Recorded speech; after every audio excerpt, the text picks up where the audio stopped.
사랑하는 성도 여러분, 하나님의 은혜로 새해를 맞이했습니다. 또 새해 첫 주일 예배를 신년 감사 주일 예배로 드리게 되었습니다. 새해에 필요한 것이 뭘까요? 새해는 뒤돌아보는 것이 아니라 뒷걸음질 치는 것이 아니라 앞으로 나가는 것을 새해라고 우리는 말합니다. 여러분, 혹 지난해처럼 제자리에 맴돌거나 뒷걸음질 치는 분 한 분도 없으시길 바랍니다. 이 새해는 앞으로 나가야만 합니다. 제가 읽는 책에 이런 글귀가 있어서 제가 한번 인용해 봅니다. 앞으로 나가지 않으면 결코 목적지에 도달할 수 없다.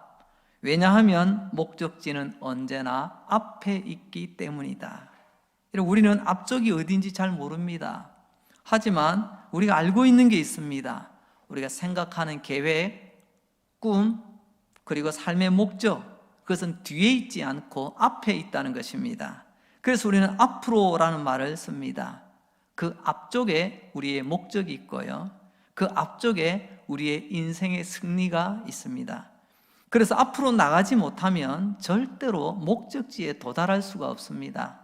목적지는 항상 앞에 있기 때문에 그렇습니다. 오늘 민수기 14장의 배경은 이스라엘 백성들이 지금 광야 한가운데 있습니다. 어디요? 광야에 있습니다. 한번 물어보겠습니다. 이스라엘 백성들은 하나님의 백성 아닙니까? 출애굽의 은혜를 입어 지금 엄청난 은혜 가운데 광야로 나왔습니다. 그렇다면 질문입니다. 하나님의 백성 이스라엘이 지금 광야에 있는 이유가 뭘까요? 앞서 힌트를 많이 드렸습니다. 정답은 지금 이스라엘 백성, 하나님의 백성이 광야에 있는 이유는 광야가 좋아서 요즘 캠핑 많이 하지 않습니까? 여기 캠핑하러 왔다고. 그것 아닙니다. 그리고 이곳에 살기 위해서 온 것도 아닙니다. 앞에 있는 가나안 땅, 저 앞에 있는 가나안 땅에 들어가기 위해서 지금 이 광야를 지나고 있는 것입니다. 가나안 땅은 그들 앞에 있습니다. 저 앞에 있는 가나안 땅에 들어가기 위해서 지금 광야라고 하는 과정을 지나고 있는 것입니다. 가나안 땅은 저들 앞에 있습니다. 그러므로 이스라엘 백성은 앞으로 나가야만 합니다. 나가지 못하면 끝이죠. 제자리 맴돌다가는 그 자리에서 그냥 죽는 것으로 끝납니다. 앞으로 나가지 못하면 약속의 땅, 가나안 땅은 없는 것입니다. 왜요? 가나안 땅은 앞에 있기 때문에 그렇습니다. 앞으로 나가지 못하면 젖과 꿀도 없습니다. 앞으로 나아가는 사람에게 약속하신 거죠. 우리 인생도 똑같습니다. 올 한 해 제자리 익숙한 데서 맴돌지 마시고, 그렇다고 과거로 뒷걸음질 치지도 마시고 주님 붙들고 앞으로 나서시는 우리 모두가 될 수 있기를 주님의 이름으로 축복합니다. 가나안 땅은 앞에 있습니다. 앞으로 나가지 못하는 자는 절대로 젖과 꿀이 흐르는 땅을 얻을 수가 없습니다. 하지만 지금 이스라엘 백성들은 전혀 앞으로 나가지 못하고 있습니다. 어쩌면 저와 여러분처럼 참 딱하게도 한 걸음도 앞으로 나가지 못하고 그만 발이 얼어붙어 있는 것 같습니다. 오늘 말씀의 제목, 그래서 믿으면 앞으로 나갈 수 있습니다 라는 말씀의 제목으로 하나님의 은혜의 말씀을 전합니다. 첫 번째로 이스라엘이 광야에서 한 걸음도 나가지 못하는 이유가 뭘까요? 하나님께서 모세에게 12명의 정탐꾼을 가나안 땅으로 보내게 하셨습니다. 그리고 그 땅에서 40일 동안 정탐한 후에 돌아왔습니다. 이제 보고를 해야 되지 않겠습니까? 갈렙과 여호수아를 뺀 나머지 10명이 먼저 보고를 합니다. 백성들을 다 모아놓고요, 보고하는데 그 내용, 그 보고의 핵심이 뭐냐? 우리는 앞으로 나가서는 안 된다는 겁니다. 우리가 앞으로 못 나갈 이유가 여러 가지가 있습니다 라고 이야기합니다. 아니, 앞으로 나갈 이유를 말해야 되는데, 여러분, 우리가 할 수 있는 이유를 말해야 되는데, 해야 되는 이유를 말해야 되는데, 그러나 10명의 정탐꾼들은 우리가 앞으로 나가지 못하는 이유에 대해서 이야기를 합니다. 그리고 백성들은 뭔가에 홀린 듯이 그 10명의 보고에 다 전부 동의 제청합니다. 우리는 앞으로 못 나간다. 우리는 앞으로 못 나간다. 그날 밤 분위기를 잘 보여주는 것이 오늘 본문입니다. 먼저 민수기 14장 1절 말씀입니다. 온 회중이 소리를 높여 부르짖으며 백성이 어떻게 해요? 밤새도록 통곡하였더라. 보세요. 밤새도록 통곡. 밤새도록 하나님 앞에서 기도하면서 울어도 시원찮을 판에 이렇게 절망하며 비관하며 통곡하고 있더라는 것입니다. 그리고 이어지는 2절 말씀, 민수기 14장 2절. 이스라엘 자손이 다 모세와 아론을 원망하며, 1절은 밤새도록, 2절은 다 모여서 원망하더라는 것입니다. 그리고 3절로 넘어갑니다. 민수기 14장 3절. 어찌하여 여호와가 우리를 그 땅으로 인도하여 칼에 쓰러지게 하려 하는가? 우리 처자가 사로잡히리니 애굽으로 돌아가는 것이 낫지 아니하랴. 하나님은 젖과 꿀이 흐르는 땅으로 그들에게 주시려고 이끌어가고 계시는데, 하나님께서 그 땅에서 우리를 칼로 죽이려고 한다. 우리 이럴 때 쓰는 표현이 있죠. 피해망상입니다. 전혀 그렇지 않은데 자기만 그렇게 피해 입는다고 생각하는 거죠. 그리고 그 다음에 애굽으로 돌아가는 것이 낫지 아니하냐. 차라리 뒤돌아가는 것이 낫겠다. 차라리 옛날로 돌아가자. 이것은요, 후회는 후회인데 파괴적인 후회입니다. 창조적이고 건설적인 후회는 그 후회를 딛고 앞으로 나가지만, 파괴적인 후회는 우리로 하여금 한 걸음도 나가지 못하게 하고 오히려 뒤돌아서게 만듭니다. 이렇게 생각하는 사람이 앞으로 갈 수 있습니까? 절대 앞으로 못 나가죠. 말은 앞으로 나가는데 마차는 뒤로 가려고 하는 것과 마찬가지입니다. 차라리 뒤돌아가는 것이 좋겠다고 하는 사람, 어떻게 앞으로 나갈 수가 있겠어요? 옛날이 좋았다고 노래 부르는 사람이 어떻게 새해를 맡을 수가 있겠습니까? 그럴 수가 없죠. 방금 저는 이스라엘 백성들이 광야에서 한 걸음도 앞으로 나아가지 못하는 4가지 모습을 말씀드렸습니다. 정리해보면요, 밤새도록 통곡하고, 기도에도 모자랄 판에 밤새도록 울고만 있더라는 것입니다.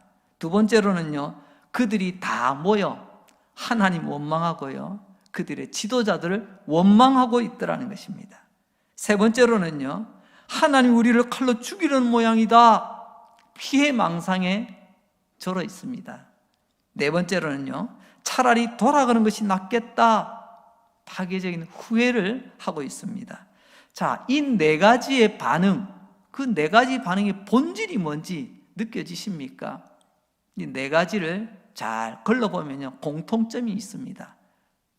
이 4가지 반응의 본질은 바로 두려움입니다. 두려움 때문에 밤새도록 울었고요, 두려움 때문에 누군가를 원망하고요, 두려움 때문에 피해망상에 빠지고요, 두려움 때문에 여러분 해서는 안 되는 그런 파괴적인 후회를 하고 있더라는 것입니다. 그러나 갈렙과 여호수아는 안타까운 마음으로 외칩니다. 민수기 14장 9절 말씀입니다. 다만 여호와를 거역하지는 말라. 또 그 땅 백성을 두려워하지 말라. 그들은 우리의 먹이라. 그들의 보호자는 그들에게서 떠났고 여호와는 우리와 함께 하시느니라. 그들을 두려워하지 말라. 여호수아와 갈렙은 믿음의 사람이거든요. 그래서 믿음의 눈으로 정확하게 이 상황을 판단합니다. 저들은 왜 저렇게 반응할까? 왜 저 10명은, 또 왜 그 10명의 소리에 온 백성들이 저렇게 우왕좌왕할까? 그것은 그들 안에 두려움이 있더라는 것입니다. 그래서 여호수아와 갈렙이 벌떡 일어나 오늘 두려워하지 마세요, 9절에 보니까 2번이나 강조하고 있는 것을 보게 됩니다. 여러분, 두려움은 두려움을 낳습니다. 두려움은 새끼 두려움을 낳습니다. 지금 이스라엘 상황이 딱 그 상황이죠. 어디 이스라엘 백성들만 그렇습니까? 새해를 열었다고는 하나 저와 여러분, 우리도 이와 모습이 너무 비슷하지 않습니까? 나도 모르게 내 안에 있는 어떤 두려움, 그 두려움이 또 다른 두려움을 낳습니다. 나는 원래 이런 인간이 아니었는데 어느 순간 두려움에 사로잡히다 보니까 주님 앞에 나아가 기도하지 못하고 한 발자국도 내 믿음에 진보가 없는 제자리에 얼어붙든지 아니면 자꾸만 뒤로 돌아서려고 하는 우리의 모습을 보게 됩니다. 결국 이 두려움이 이스라엘 백성들을 한 걸음도 앞으로 나가지 못하게 하고 있더라는 것입니다. 그런데 왜 하나님의 백성들이라 하면서 그들이 이런 두려움에 붙잡히게 되었을까요? 기도의 사람 조지 뮬러라고 하는 사람이 있습니다. 그분이 남기신 귀한 말 제가 또 한번 인용해 봅니다. 두려움이 시작되는 순간 믿음은 사라진다. 그러나 믿음으로 나가는 순간 두려움은 끝이 난다. 이럴 때 쓰는 말이 있죠. 믿음과 두려움은 상극이다. 내 안에 두려움이 시작되면 믿음은 온데간데 없습니다. 반대로 내 안에 믿음으로 나아가는 결단하는 순간 두려움은 끝나게 됩니다. 왜 이스라엘 백성이 하나님의 자녀이면서 두려움에 붙잡히게 되었을까요? 결국 그들 안에 믿음이 없었던 거죠. 믿음이 없기 때문에 그들은 두려움에 사로잡혔고 그 두려움 때문에 지금 젖과 꿀이 흐르는 가나안 땅 앞에 두고 그들은 옴짝달싹 못하고 있습니다. 자, 이제 두 번째로 하나님의 백성들이 두려움에 붙잡힌 이유가 뭘까요? 오늘 그 세 가지를 살펴보려고 합니다. 첫째로는요, 그들이 두려움에 붙잡힌 이유는 하나님이 얼마나 크신지에 대한 믿음이 없더라는 것입니다. 우리 하나님 얼마나 크신 분이실까요? 그런데 어떤 분에게는 좁쌀만한 하나님으로 여겨집니다. 조금 나은 어떤 분은요, 메주콩만한 하나님으로 여겨집니다.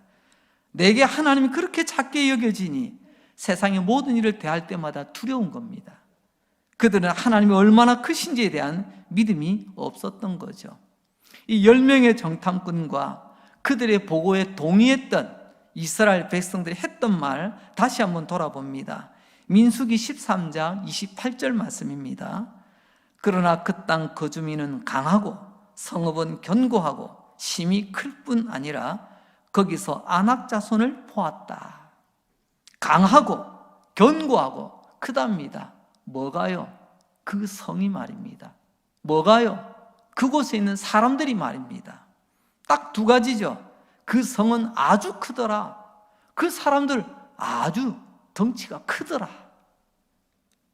민수기 13장 33절, 거기서 네피림 후손인 아낙 자손의 거인들을 보았나니 우리 스스로 보기에도 메뚜기 같으니 그들이 보기에도 그와 같았을 것이라. 그 성은 아주 크게 보았습니다. 그 사람들 아주 크게 보였습니다. 그런데 정작 하나님의 백성이라는 이스라엘은 자존심도 없이 너무나도 친절하게 내가 얼마나 작은지를 소개해주고 있습니다. 나는 메뚜기 같더라. 여러분, 이게 성도가 할 말입니까? 문제가 뭐죠? 10명의 정탐꾼과 그들의 보고에 동의하고 제청했던 이스라엘 백성 전체가 한 말의 문제점, 그것은 그 성은 크더라.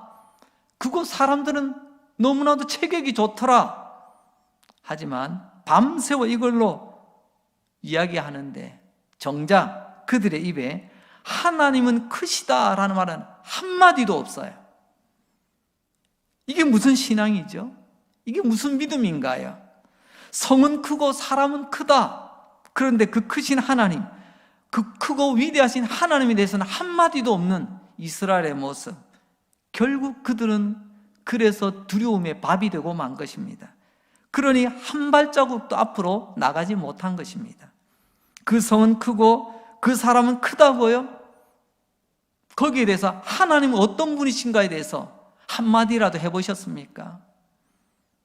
그래서 하나님 대단히 화가 나셨습니다. 그래서 하나님 이렇게 말씀하시죠. 민수기 14장 11절 말씀입니다. 여호와께서 모세에게 이르시되 이 백성이 어느 때까지 나를 멸시하겠느냐? 내가 그들 중에 많은 이적을 행하였으나 어느 때까지 나를 믿지 않겠느냐? 우리 하나님 이적, 기적을 행하시는 분이신데 그 큰 성 문제가 안 됩니다. 그 사람들 덩치가 큰 것 문제가 되지 않습니다. 하나님이 누구신가를 제대로 알았더라면 하나님이 이러한 진노, 어느 때까지 나를 믿지 않겠느냐, 어느 때까지 나를 멸시하겠느냐. 누군가는 이야기할 겁니다. 나는 하나님 멸시한 적 없는데, 나는 하나님 멸시한 적 없습니다. 어떻게 내가 하나님을 멸시하고 욕할 수 있겠습니까? 누군가는 속에서 그렇게 외치는 분이 계실지도 모르겠습니다. 오늘 11절 말씀 다시 한번 보십시오. 하나님을 믿지 못하는 것이 하나님을 멸시하는 것입니다. 너희들은 왜 나를 멸시하느냐? 너희들은 왜 나를 믿지 못하느냐? 우리 하나님 얼마나 크고 강한 분이신가를 왜 말하지 못하느냐는 것입니다. 우리는 인간이라 약합니다. 큰 성 앞에 주눅들고요, 큰 사람 앞에 주눅들고요, 나의 형편, 앞으로 되어질 앞날, 그리고 그 뒤에 결과들, 심지어는 우리 앞에 있는 죽음이라는 것까지 다 두려운 것들이에요. 우리 안에는 다양한 두려움들이 있죠. 하지만 그때 믿음의 사람은 이렇게 외칩니다. 그래, 이럴수록 내가 하나님 앞에 기도하고 몸부림쳐야지. 그러나 한 발자국도 앞으로 못 나가게 만드는 그 두려움이 나를 붙든다면 여러분, 나는 아무것도 외칠 수 없고 아무것도 할 수가 없습니다.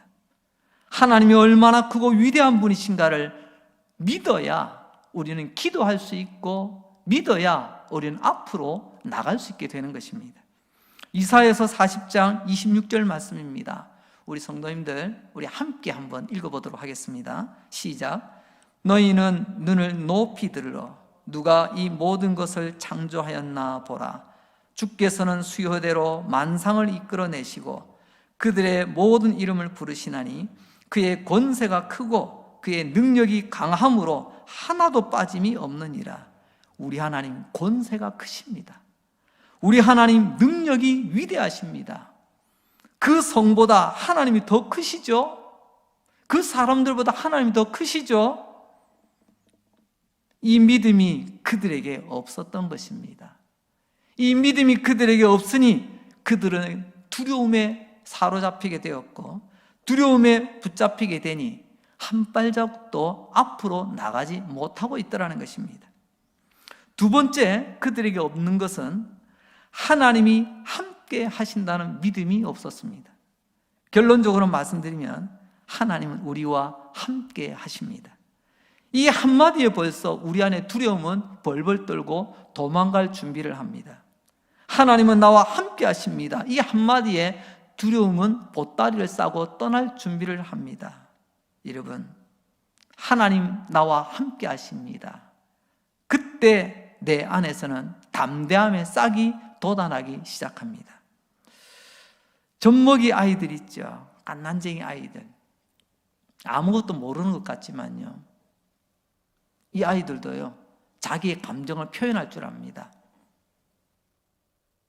때로는요, 혼자서 배시시 웃기도 합니다. 배냇짓이라고도 이야기하겠지만, 근데 이 아이가 언제냐 자지러지게 울 때가 있습니다. 아이들이 왜 자지러지게 우는가? 아파서도 아니에요. 배고파서도 아닙니다. 무엇 때문에? 가장 아이가 자지러지게 울 때 그 순간이 뭔가? 여러분, 많은 사람들이 살펴보니까요, 가장 갓난쟁이 아이들이 자지러지게 가장 무서워하며 우는 것은요, 어머니의 손길이 느껴지지 않을 때, 어머니의 냄새가 나지 않을 때, 어머니가 느껴지지 않을 때, 우리 이것을요, 엄마의 부재라고 말할 수 있습니다. 그러나 엄마의 소리가 들립니다.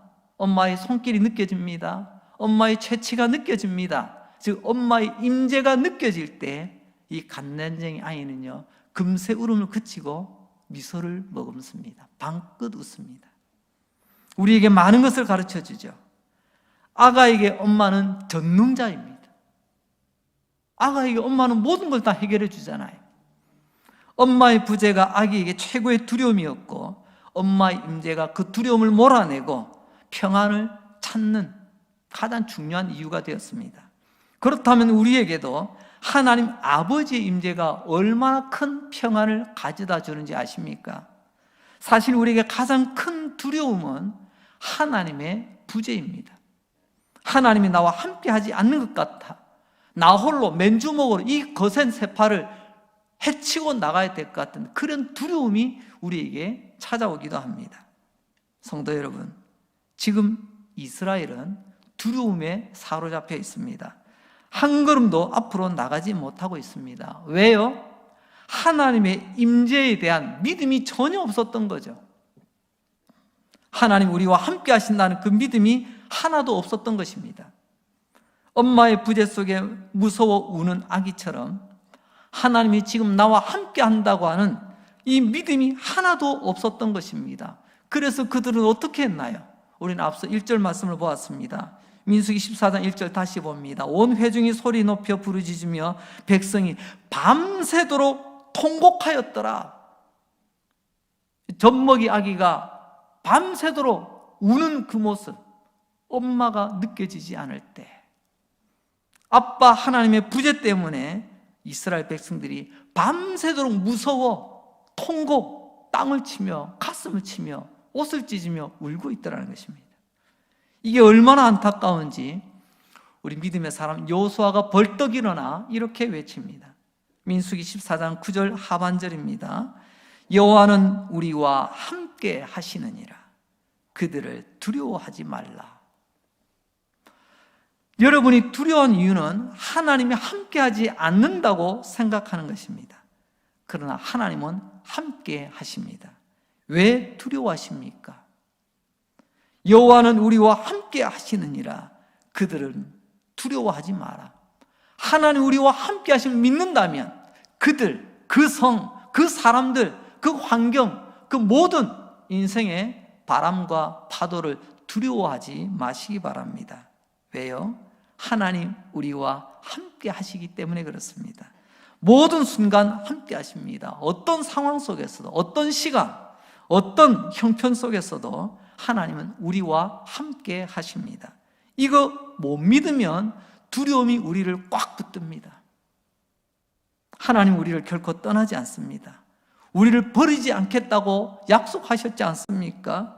떠나지 않고 버리지 않겠다고 하는 말, 그 말이 곧 함께 하시겠다는 말씀 아닌가요? 이런 믿음을 분명히 할 때 두려움이 떠나가고 담대함이 생기게 되는 거죠. 신명기 7장 21절 말씀 우리 성도님들 또 한번 함께 읽도록 하겠습니다. 시작.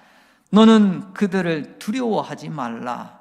너희의 하나님 여호와 곧 크고 두려운 하나님이 너희 중에 계심이라. 할렐루야. 여러분, 그들을 두려워하지 말래요. 크고 두려운 하나님 우리와 함께 하신답니다. 우리 예수는 지금도 여러분과 함께 하시지 않습니까? 그 예수님의 이름이 임마누엘이에요.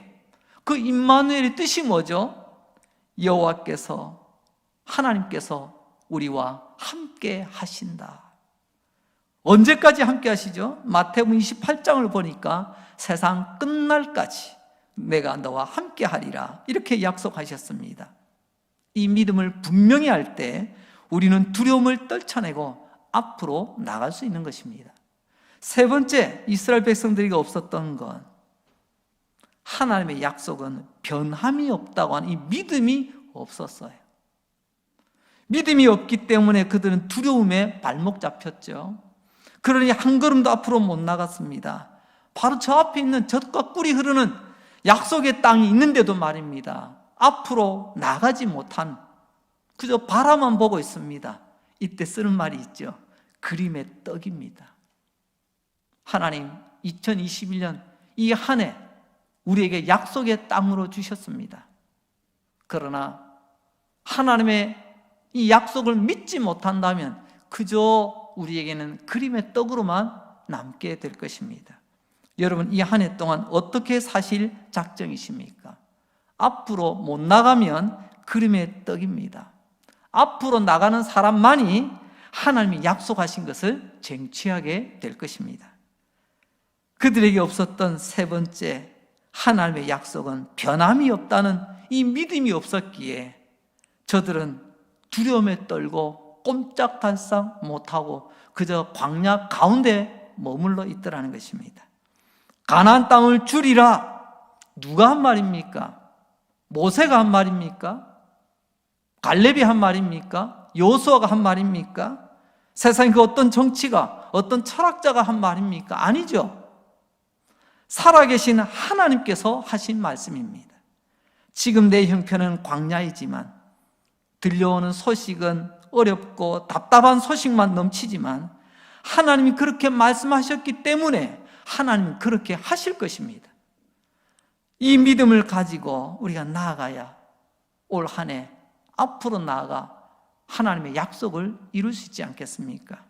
우리가 감정 따라 나아간다면 우리는 한 걸음도 나아갈 수가 없습니다. 우리는 감정을 따라 사는 사람이 아니라 말씀 따라 사람이라는 것을 잊지 마시기 바랍니다. 그 성은 컸습니다. 그 사람은 크고 강해 보였습니다. 오늘 말씀대로 우리의 현실도 마찬가지 아닙니까?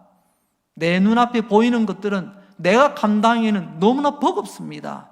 크고 힘이 강하여 보입니다. 그러나 여러분, 흔들리지 마시기 바랍니다. 흔들리는 감정 따라 섣불리 움직이지 마시기 바랍니다. 느낌 따라 가지 마시기 바랍니다. 믿음은 그럼에도 불구하고 하나님의 말씀을 따라가는 것입니다. 믿음은 말씀을 따라가는 거죠. 세상이 아무리 요동친다 할지라도 흔들리지만 믿음은 그럼에도 불구하고 하나님의 말씀을 따라가는 것입니다.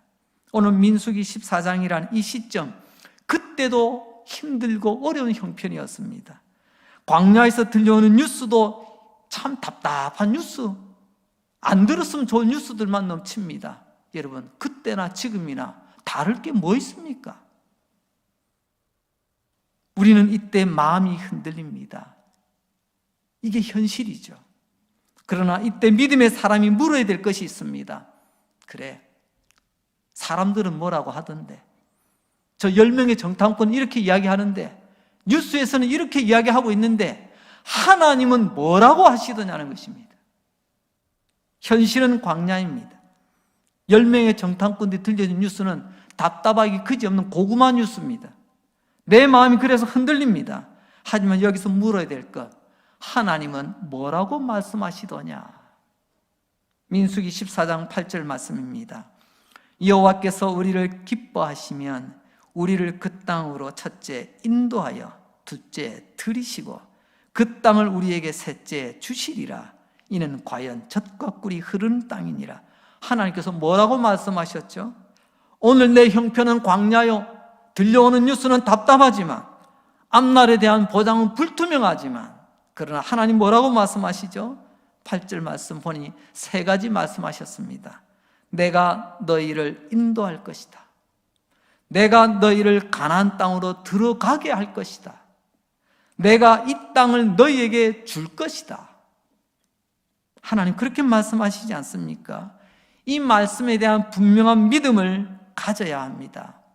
하나님의 이 말씀, 하나님께서 반드시 이루실 것입니다. 이게 없으니까 두려움에 발목 잡혀 한 걸음도 앞으로 나가지 못하고 제자리 맴돌거나, 아니 과거로, 옛날로, 그 시절로 돌아가겠다고 노래하는 것 아니겠습니까? 청교도 시대에 목사님 중에 한 분이신 토마스 왓슨이라고 하는 분이 계십니다.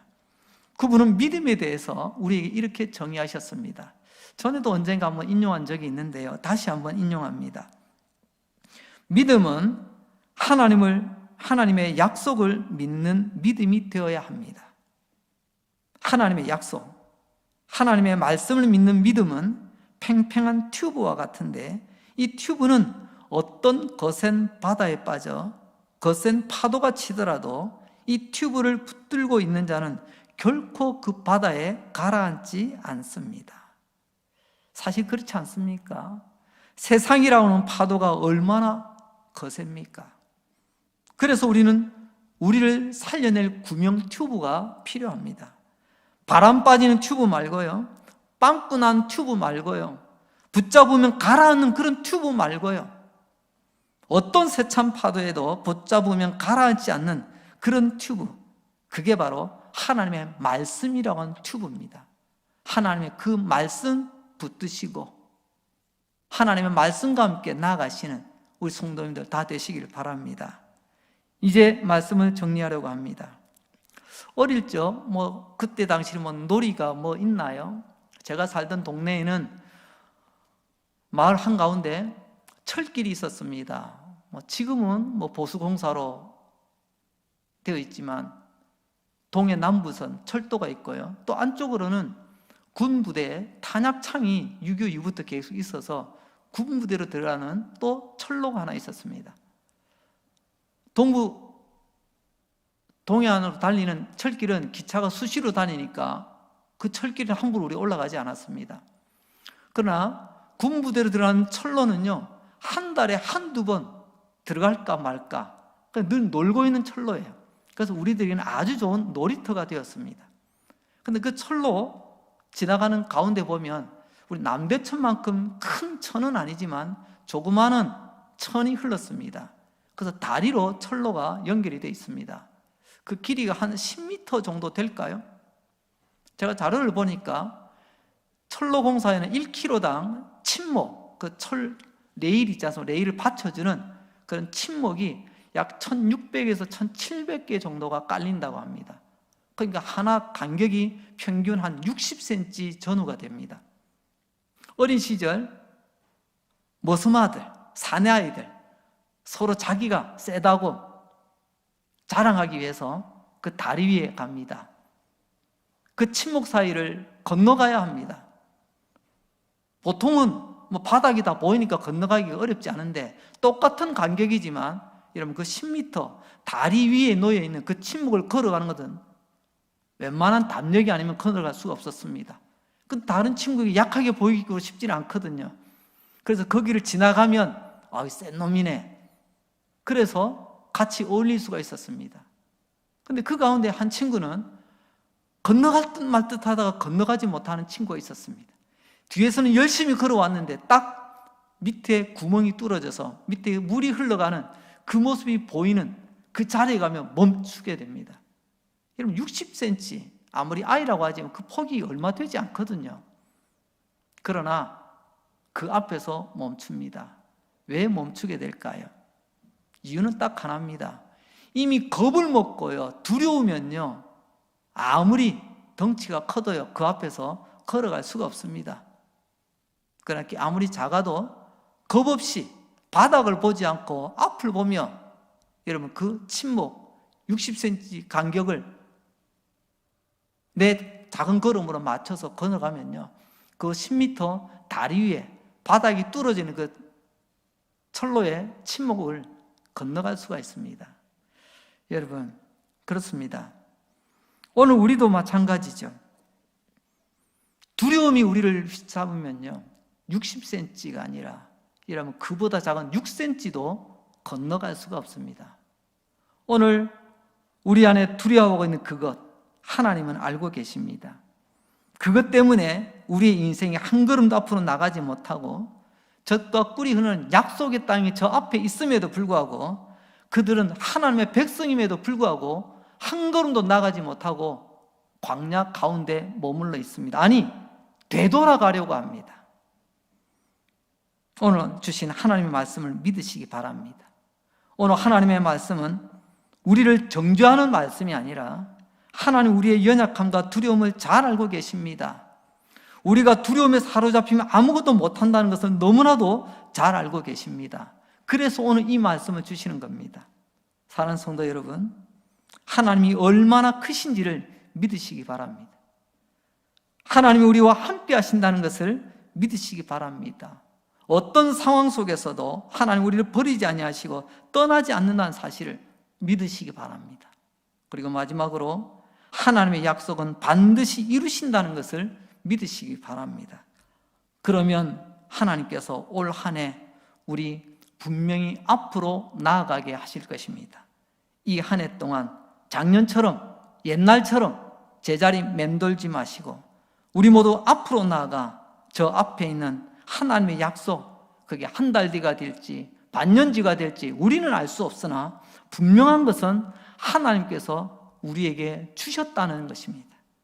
저 앞으로 나아가 이 2021년 한 해를 두려움으로 멈추는 것이 아니라 하나님 약속 믿고 힘차게 앞으로 달려나가시는 저와 여러분 될 수 있기를 주님의 이름으로 축복합니다. 기도하겠습니다. 하나님 우리 아버지 감사합니다. 오늘도 주님의 이름으로 함께 여러 가지 형편 때문에 온라인으로 모였지만 이렇게 예배드릴 수 있는 은혜 주심에 감사하고 이렇게 좋은 교회 허락해 주셔서 감사합니다. 우리 강릉제일교회 믿음의 공동체 한 일원이 됐다는 것 얼마나 감사하고 자랑스러운지요. 우리가 하나님 앞에서 바른 믿음으로 살아갈 수 있도록 도와주시옵소서.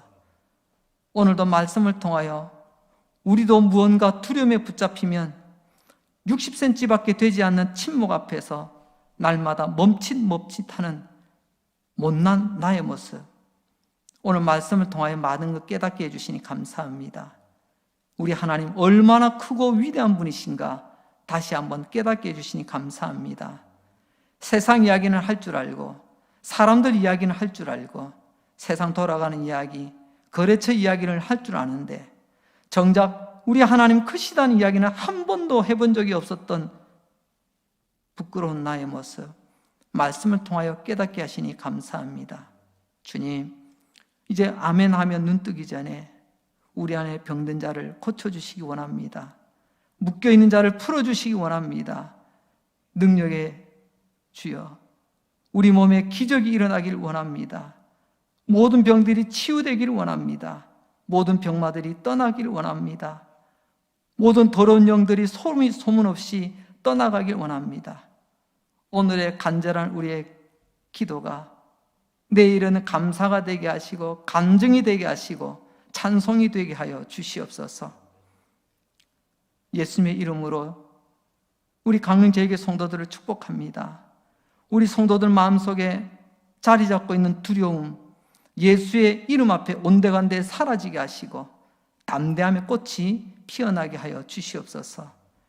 뒷걸음질 치는 자 없게 하시고 제자리 맴도는 자 없게 하시고 옛날로 돌아가려는 자 없게 하시고 주님의 능력 믿고 함께 하시는 주님과 함께 앞으로 나아가는 한 해가 될 수 있도록 주님 동행하여 주시옵소서.